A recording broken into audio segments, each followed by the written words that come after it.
서연아? 내가 어떻게, 너 죽은 거 아니었어? 나는 살아있었지만 세상은 이미 나를 장례까지 치른 죽은 사람으로 만들었다. 남편 준호와 보험회사 직원의 치밀한 함정. 하지만 그들이 숨긴 마지막 비밀은 과연 무엇일까요? 눈을 떴을 때 천장이 낯설었어요. 하얀 형광등이 눈을 찔렀습니다. 머리가 지끈거렸고 입안은 바짝 말랐어요. 손가락 하나 움직이기도 힘들었죠. 여기가 어디지? 정신 드셨어요? 간호사가 다가왔습니다. 환하게 웃고 있었지만 제 눈엔 그 미소가 이상하게 느껴졌어요. 여기가 어디예요? 목소리가 갈라졌습니다. 간호사는 제 손을 잡으며 말했어요. 요양병원이에요. 교통사고를 당하셔서 석 달 동안 의식이 없으셨어요. 정말 다행이에요. 석 달? 순간 머릿속이 하얘졌습니다. 저는 은행원 박서연, 아니 서연이었어요. 평범한 직장인이었죠. 결혼한 지 2년 된 30대 초반의 여자였고요. 그런데 교통사고라니. 제가 기억하는 마지막 순간은 전혀 달랐습니다. 거실에서 남편 준호와 싸웠던 그날 밤, 준호의 얼굴이 일그러져 있었어요. 제 목을 조르던 그 차갑고 무서운 손길이 생생했죠. 당신이 날 망쳤어! 다 당신 때문이야! 준호가 소리쳤던 목소리가 귓가에 맴돌았습니다. 그리고 그 다음은 기억이 끊겼어요. 마치 누군가 제 머릿속 필름을 가위로 싹둑 잘라낸 것처럼요.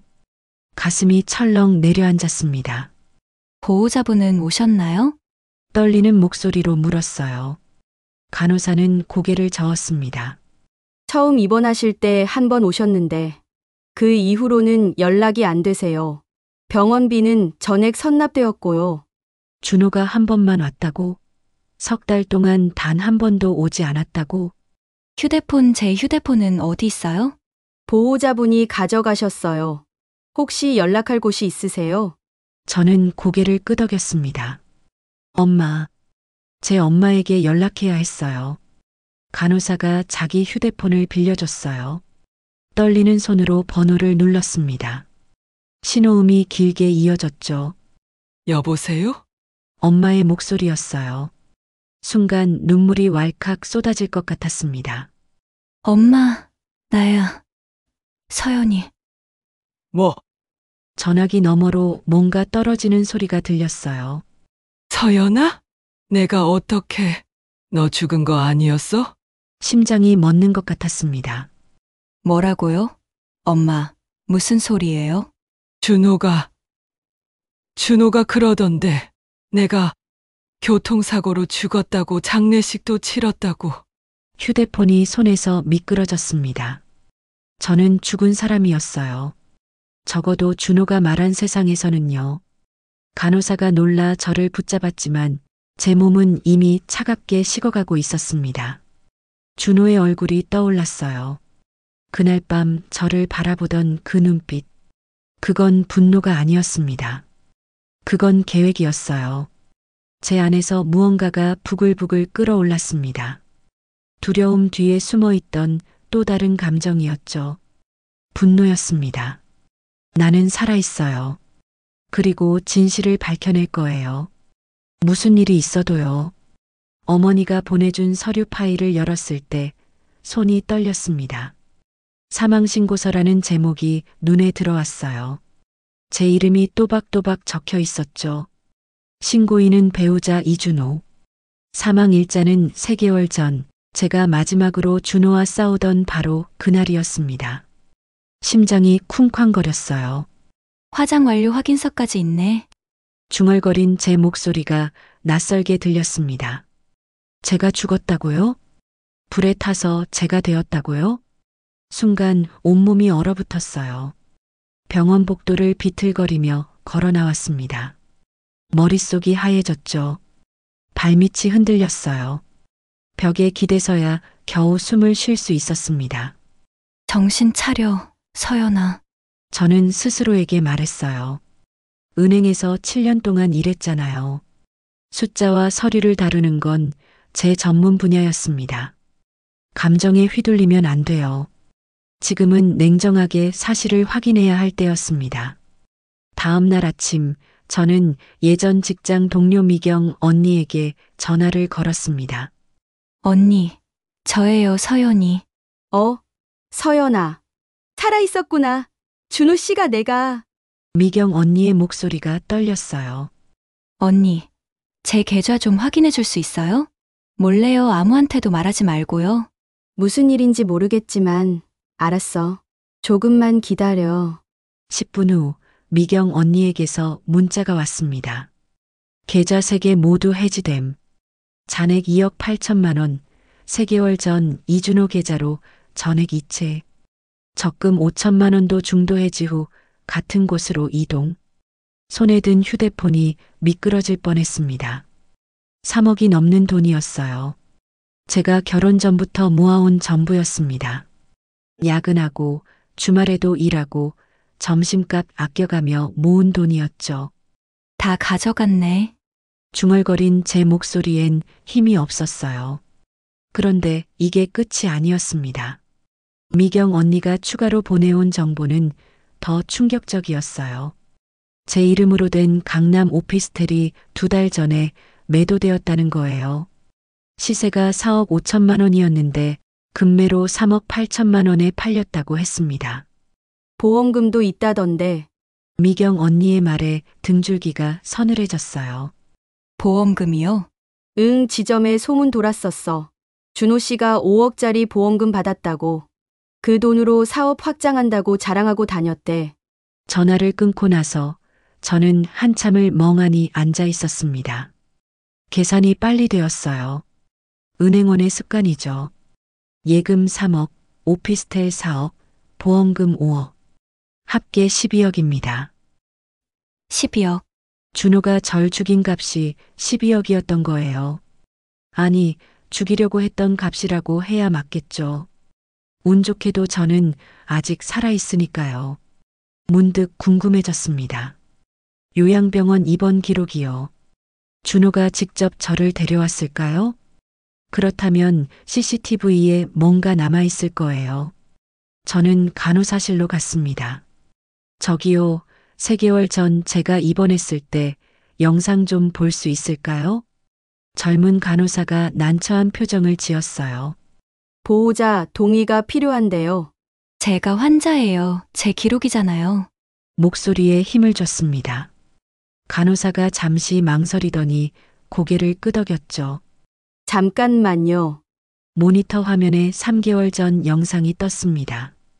그리고 저는 봤어요. 휠체어에 실려 들어오는 저를요. 머리가 풀어헤쳐진 채 의식 없이 고개를 떨군 모습이었습니다.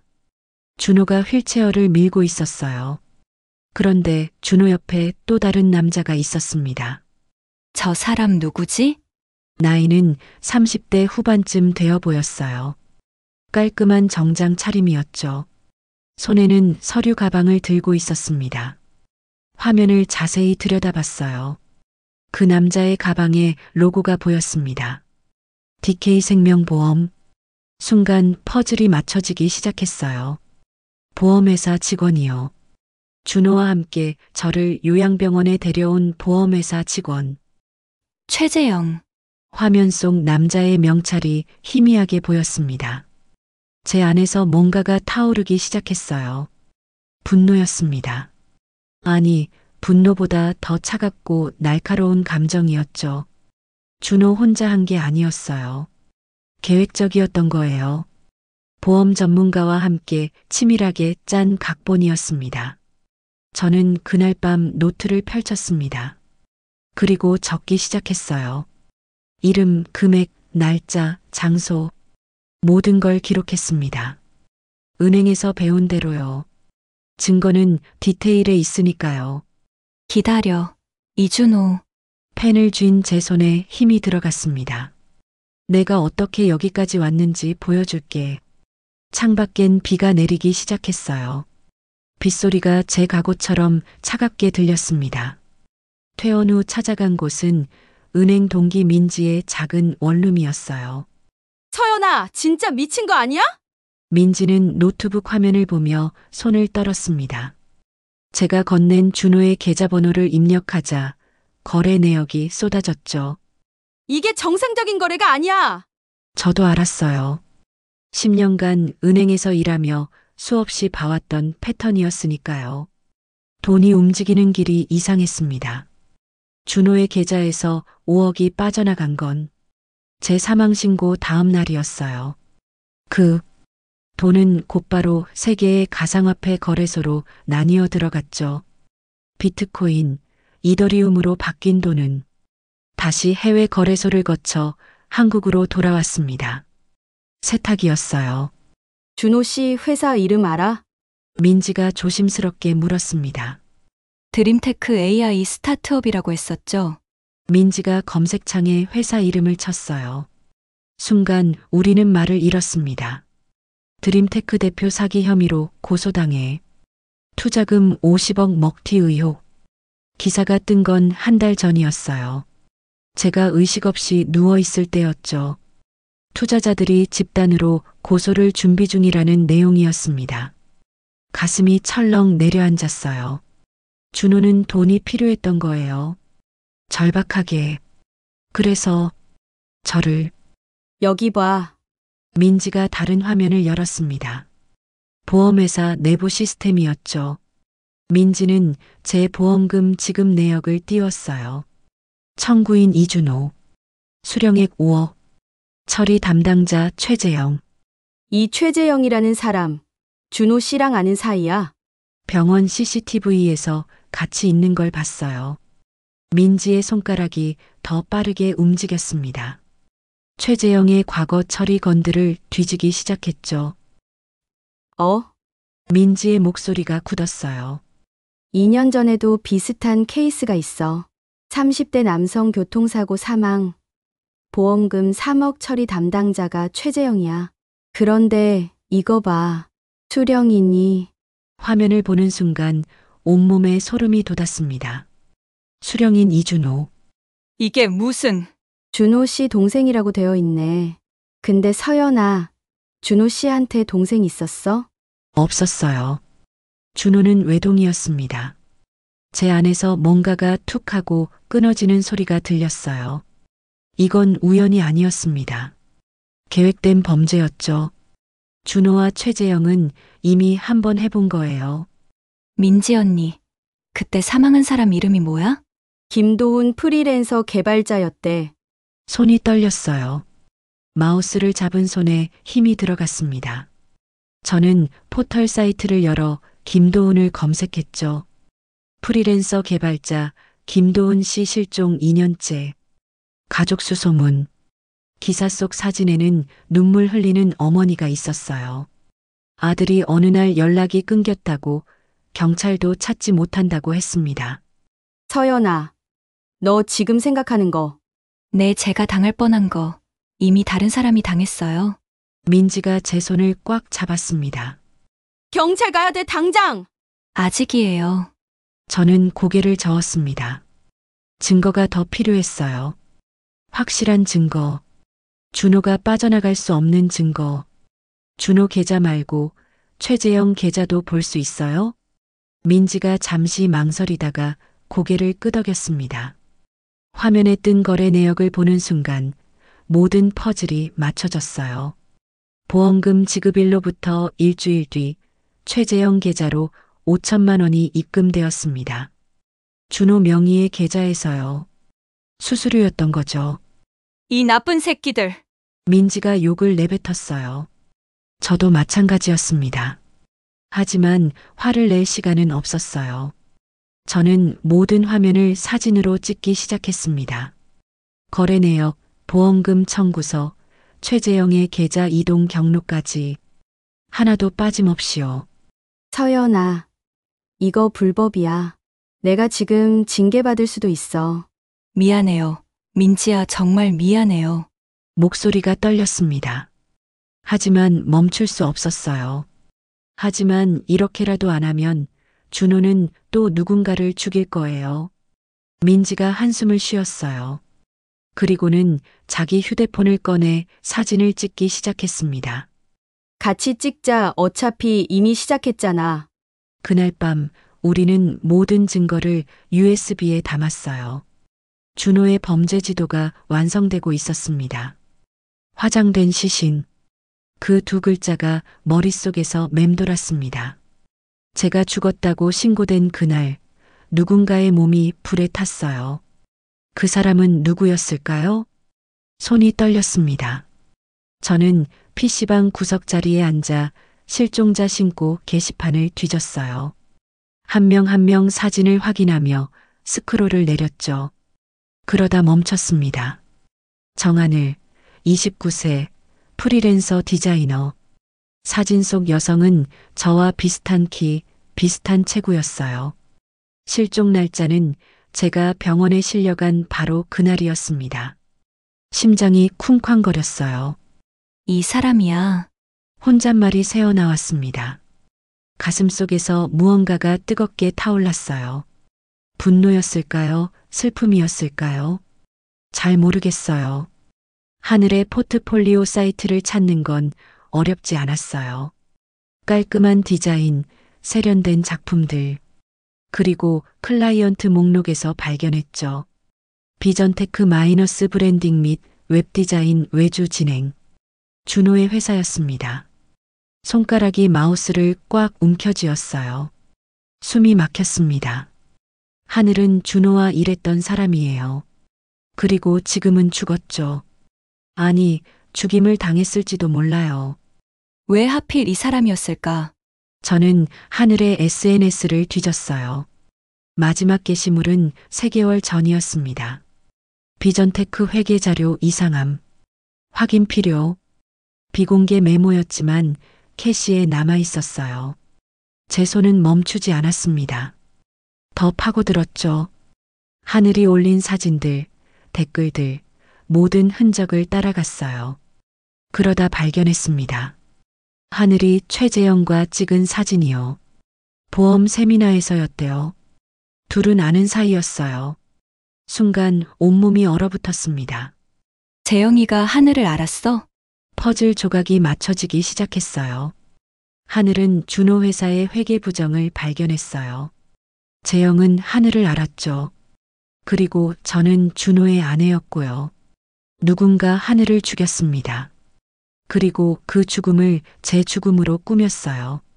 머리가 지끈거렸어요. 어머니한테 연락해야 해. 저는 PC방을 나와 공중전화 부스로 갔습니다. 동전을 넣고 번호를 눌렀어요. 신호음이 3번 울렸죠. 여보세요? 어머니 목소리가 들렸을 때 목이 메었습니다. 엄마, 저예요. 서연아, 어머니가 울먹였어요. 저도 눈물이 났습니다. 엄마, 지금 어디 계세요? 만나야 해요. 나 지금 인천에 있어. 집에는 못 가. 그 사람들이 우리 집을 감시하더라. 제 등에 식은땀이 흘렀어요. 무슨 소리예요? 준호가 사람을 보냈어.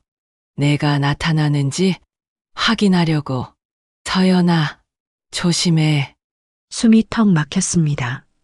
엄마, 제가 찾아갈게요. 위치 보내주세요.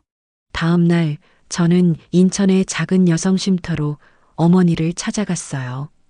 낡은 건물 3층, 좁은 방에서 어머니를 만났습니다. 어머니는 많이 마르셨어요. 눈가에 다크서클이 짙었죠. 저를 보자마자 와락 안아주셨어요. 서연아, 서연아. 어머니 품에서 저는 한참을 울었습니다. 그동안 쌓였던 두려움이 한꺼번에 쏟아졌어요. 엄마, 저 이제 뭘 해야 할까요? 어머니가 제 어깨를 꽉 잡았어요. 눈빛이 단단했습니다. 싸워야지. 내가 살아있다는 걸 증명하고 그 나쁜 놈들을 감옥에 보내야 해. 근데 엄마, 화장된 시신이 누군지 알아냈어요. 저는 하늘 이야기를 했어요. 회사 외주 디자이너였다는 것, 회계 부정을 발견했다는 것, 그리고 실종되었다는 것까지요. 어머니 얼굴이 굳었습니다. 그럼 그 여자 가족은? 찾아봐야 해요. 같이 가주실 거죠? 어머니가 고개를 끄덕였어요. 그래, 그 집도 우리처럼 힘들 거야. 하늘의 가족을 찾는 건 생각보다 어렵지 않았어요. 실종 신고서에 연락처가 있었거든요. 저는 용기를 내서 전화를 걸었습니다. 여보세요. 정하늘 씨 어머님이신가요? 네, 그런데요. 조심스러운 목소리였어요. 저는 하늘 씨와 관련된 중요한 정보가 있어서 연락드렸어요. 만나 뵐 수 있을까요? 긴 침묵이 흘렀습니다. 우리 하늘이 찾으셨어요? 그 목소리에 담긴 간절함이 제 가슴을 찔렀어요. 직접 만나서 말씀드리고 싶어요. 이틀 후, 저는 어머니와 함께 하늘의 부모님을 만났어요. 작은 카페 구석 자리였습니다. 하늘 어머니는 60대 초반으로 보였어요. 눈가가 붉었죠. 말씀하세요. 우리 딸이 어떻게 된 거예요? 저는 숨을 깊이 들이마셨습니다. 그리고 모든 걸 말했어요. 준호의 회사, 회계부정, 화장된 시신, 제 죽음으로 위장된 사건까지요. 하늘 어머니가 떨리는 손으로 입을 막았어요. 그럼 우리 하늘이 살해당한 거예요? 죄송해요. 정말 죄송합니다. 제 목소리가 갈라졌어요. 어머니가 제 손을 꽉 잡아주셨습니다. 하늘 아버지가 주먹을 쥐었어요. 눈에 눈물이 고였죠. 그 새끼들을 반드시 잡아야 해. 저도 그러려고요. 그래서 도움이 필요해요. 같이 싸워주실 수 있나요? 하늘 어머니가 고개를 들었습니다. 눈빛이 달라졌어요.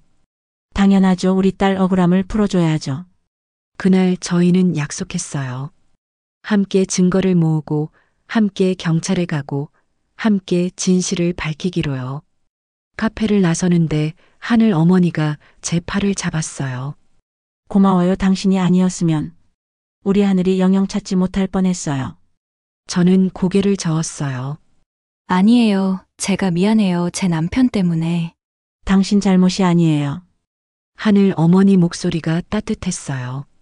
그 순간 제 마음속에 뭔가 단단한 게 생겼습니다. 결심이요. 반드시 진실을 밝히겠다는 결심이었습니다. 저를 위해서가 아니라 하늘을 위해서요. 그리고 앞으로 생길지 모를 또 다른 피해자를 위해서요. 저는 쉼터로 돌아와 노트를 펼쳤어요. 지금까지 모은 증거를 정리하기 시작했습니다. 준호의 자금 흐름, 재영의 보험 조작, 하늘의 실종. 모든 게 연결되고 있었어요. 이제 시작이야. 저는 펜을 꽉 쥐었습니다. 손에 힘이 들어갔어요. 싸움은 이제부터였습니다. 증거를 모으기 시작한 건 정하늘 씨 가족을 만난 다음 날이었어요. 더 이상 물러설 곳이 없었습니다. 준호가 저를 죽이려 했고 하늘 씨는 정말 죽었어요. 이제 남은 건 증명뿐이었죠. 제 손에 쥔 건 은행원으로 일하며 쌓은 10년의 경험이었습니다. 금융 거래는 거짓말을 하지 않아요. 아무리 지우려 해도 흔적은 남게 되어 있죠. 먼저 금융감독원에 있는 대학 선배에게 연락했어요. 민수 오빠, 저예요, 서연이요. 전화기 너머로 잠시 침묵이 흘렀습니다. 오빠는 제가 죽었다는 소식을 들었을 거예요. 서연아, 내가 살아있었구나. 목소리가 떨렸어요. 저는 최대한 차분하게 말했습니다. 오빠, 도와주세요. 제 남편이 저를 죽이려 했어요. 그날 오후 오빠는 조심스럽게 준호의 금융거래 내역을 확인해 줬어요. 불법은 아니었습니다. 금융감독원은 범죄 혐의가 있을 때 거래 내역을 조회할 수 있거든요. 서류를 받아든 순간 손이 떨렸어요. 준호는 지난 1년간 스타트업 투자금 50억을 빼돌렸습니다. 가상화폐 거래소로 돈을 보내고 다시 해외 계좌로 이체했어요. 그리고 그 돈을 조금씩 현금으로 인출했죠. 이렇게 치밀할 수가. 가슴속에서 뭔가가 차갑게 식어갔어요. 결혼 5년 동안 제 옆에 있던 사람이 누구였는지 알 수 없었습니다. 다음 날 디지털 포렌식 전문가를 만났어요. 어머니가 소개해준 변호사를 통해 연결된 분이었죠. 삭제된 파일도 복구할 수 있나요? 전문가는 조용히 고개를 끄덕였습니다. 가능합니다. 노트북이나 휴대폰을 확보할 수 있다며. 문제는 그거였어요. 어떻게 준호의 기기를 손에 넣을 것인가. 저는 준호의 일정을 떠올렸습니다. 매주 목요일 저녁 그는 투자자 미팅이 있다고 했었죠. 집에 노트북을 두고 나갔던 날도 있었어요. 심장이 쿵쾅거렸습니다. 할 수 있어. 해야만 해. 목요일이 되자 저는 준호가 살던 우리 집 앞으로 갔어요. 3개월 만에 보는 집이었습니다. 현관문 비밀번호는 그대로였어요. 준호는 제가 죽었다고 믿으니까 바꿀 이유가 없었겠죠. 문을 열고 들어서는 순간 다리에 힘이 풀렸습니다. 거실 소파에는 낯선 여자의 가방이 놓여 있었어요. 화장대 위에는 제가 쓰던 향수 대신 다른 브랜드 제품이 있었죠. 제 안에서 뭔가가 툭 하고 끊어졌습니다. 분노도 슬픔도 아니었어요. 그냥 차가운 결심만 남았습니다. 서재로 들어가 노트북을 켰어요. 비밀번호는 우리 결혼 기념일이었죠. 준호는 변하지 않았습니다. 아니, 변할 필요를 느끼지 못했던 거겠죠. 파일들을 USB에 복사하는 동안 책상 서랍을 열어봤어요. 그곳에는 보험증권이 있었습니다. 제 이름으로 된 5억짜리 보험증권. 그리고 그 옆에는 최재영과 주고받은 문자 메시지를 출력한 종이가 있었어요. 병원비 처리 완료. 사망 진단서는 내일 발급 가능. 서연이 화장 일정은 이번 주 금요일로 잡혔음. 글자들이 눈앞에서 흔들렸습니다. 이 사람들은 정말로 저를 죽이려 했어요. 치밀하게 계획하고 차근차근 실행했던 거죠. USB에 모든 파일이 복사됐습니다. 저는 서랍에서 서류들도 사진으로 찍었어요. 증거는 많을수록 좋으니까요. 집을 나서려는 순간 현관문이 열리는 소리가 들렸습니다. 심장이 멈추는 줄 알았어요. 여보, 잠깐 서류 가지러 왔어. 준호의 목소리였습니다. 저는 재빨리 안방으로 숨었어요. 옷장 문을 살짝 열어둔 채 숨을 죽였죠. 준호의 발소리가 복도를 지나 서재로 향했습니다. 노트북이 켜져 있네. 그의 목소리가 의심으로 물들었어요. 시간이 멈춘 것 같았습니다. 준호가 서재에서 뭔가를 뒤지는 소리가 들렸어요. 그리고 다시 복도로 나왔습니다. 발소리가 안방 쪽으로 다가왔어요. 손에 쥔 휴대폰이 땀으로 미끄러질 것 같았습니다. 준호가 옷장 문을 열면 끝이에요. 3개월 전처럼 다시 저를 죽이려 할 거예요. 그때였습니다. 여보, 왜 이렇게 오래 걸려? 영화 시간 늦겠어. 현관에서 여자 목소리가 들렸어요. 준호가 데려온 새 여자친구였죠. 미안, 금방 갈게. 준호의 발소리가 멀어졌습니다. 현관문이 닫히는 소리가 들렸어요. 저는 그제야 숨을 크게 내쉬었습니다. 다리가 후들거렸지만 일어섰어요. 더 늦기 전에 나가야 했죠. 집 밖으로 나와 한참을 걸었습니다. 가슴이 터질 것 같았어요. 하지만 손에 쥔 USB가 묵직하게 느껴졌습니다. 이제 증거가 있어요. 사흘 후 포렌식 전문가가 결과를 알려줬습니다. 삭제된 이메일을 복구했습니다. 준호 씨와 최재영 씨가 주고받은 내용이에요. 화면에 띄워진 이메일을 보는 순간 온몸에 전율이 흘렀어요. 정한을 처리 완료, 신원 확인 안 되게 조치함. 서연이 보험금은 화장 후 일주일 안에 지급 예정. 다음 타깃은 새 약혼자로. 보험금 10억 설계 중. 마지막 문장을 읽는 순간 머릿속이 하얘졌습니다. 준호는 멈추지 않을 거예요. 새 여자도 저처럼 하늘 씨처럼 이용하고 죽일 거예요. 이 증거면 충분합니다. 변호사가 단호하게 말했어요. 검찰에 고발장을 제출하죠. 금융사기, 보험사기, 살인교사, 사체유기 모두 입증 가능합니다. 저는 고개를 끄덕였습니다. 이제 끝을 낼 시간이었어요. 준호가 쳐놓은 그물에서 벗어나 이번엔 제가 증거의 그물로 그를 올가맬 차례였죠. 손이 떨렸지만 고발장에 서명했습니다. 살아있는 제 이름을 또박또박 적었어요. 박서연. 죽지 않았고 포기하지 않을 거예요. 검찰청 현관문 앞에 섰을 때 제 다리가 후들후들 떨렸어요. 괜찮아? 어머니가 제 손을 꽉 잡아주셨습니다. 그 따뜻함이 저를 앞으로 나아가게 했어요. 두려움이 아니었어요. 오히려 단단해지는 느낌이었죠. 박서연입니다. 고발장을 제출하러 왔습니다. 접수 담당자의 얼굴이 하얗게 질렸어요. 당연했죠. 저는 이미 죽은 사람이었으니까요. 사망 신고가 되어 있는데요. 제가 직접 왔잖아요. 살아있으니까. 제 목소리는 놀랄 만큼 차분했습니다. 고발장과 함께 쌓아온 증거 파일을 책상 위에 내려놓았어요. A사 용지로 200장이 넘는 분량이었죠. 준호의 불법 금융 거래 내역, 최재영의 보험 서류 조작 증거, 정하늘의 실종 기록까지 모든 것이 거기 있었습니다. 이준호와 최재영을 금융사기, 보험사기, 그리고 살인 혐의로 고발합니다. 담당 검사가 서류를 넘기는 손이 점점 빨라졌어요. 그의 눈빛이 날카로워지더니 곧 전화기를 들었습니다. 긴급 체포 영장 신청합니다. 이틀 뒤 준호가 체포되었다는 연락을 받았습니다. 공항 출국장에서였대요. 새 약혼녀와 함께 도망가려던 참이었죠. 서연 씨, 현장에 계셨어야 했어요. 그 남자 얼굴 봤어야 했다니까요. 형사님이 신이 나서 말씀하셨지만 저는 고개를 저었어요. 괜찮습니다.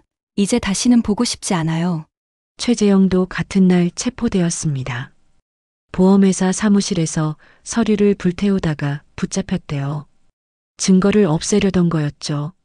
하지만 이미 늦었어요.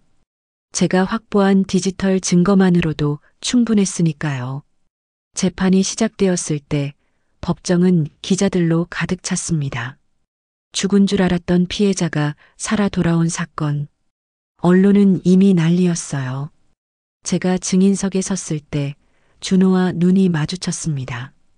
순간 마음이 움츠러들었어요. 하지만 곧 제 안에서 단단한 무언가가 솟아올랐죠.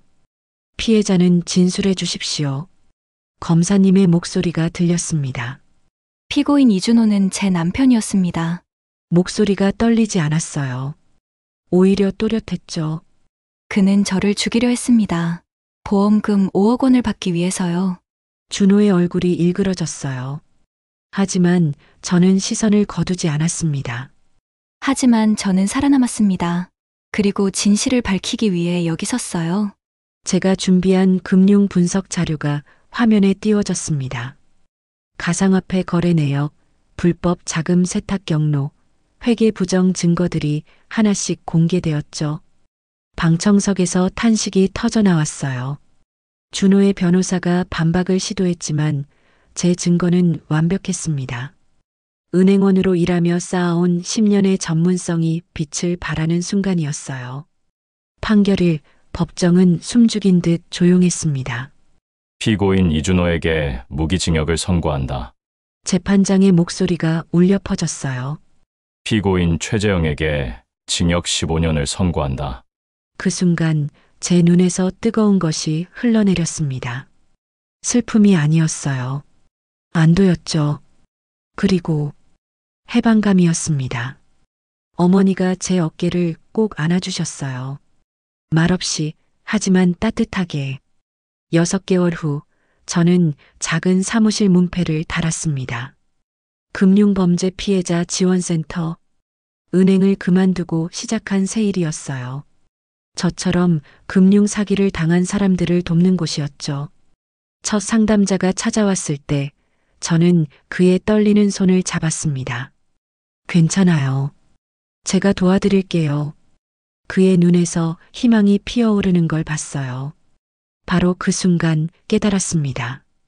제가 살아남은 이유를요. 단순히 살아남은 게 아니었어요. 다시 태어난 거였죠. 더 강하게, 더 단단하게. 그리고 이제는 다른 사람들의 빛이 되어줄 수 있게 창밖으로 햇살이 쏟아져 들어왔습니다. 따뜻하고 부드러운 빛이었어요. 저는 미소 지으며 새로운 하루를 시작했습니다. 오늘의 사연은 여기까지입니다. 때로는 가장 어두운 순간이 우리를 가장 밝은 곳으로 이끌기도 합니다. 서연처럼 여러분도 어떤 상황에서든 다시 일어설 힘을 가지고 있다는 걸 기억해 주세요. 포기하지 마세요. 당신은 생각보다 훨씬 강한 사람이니까요. 여러분의 내일이 오늘보다 더 빛나길 바랍니다.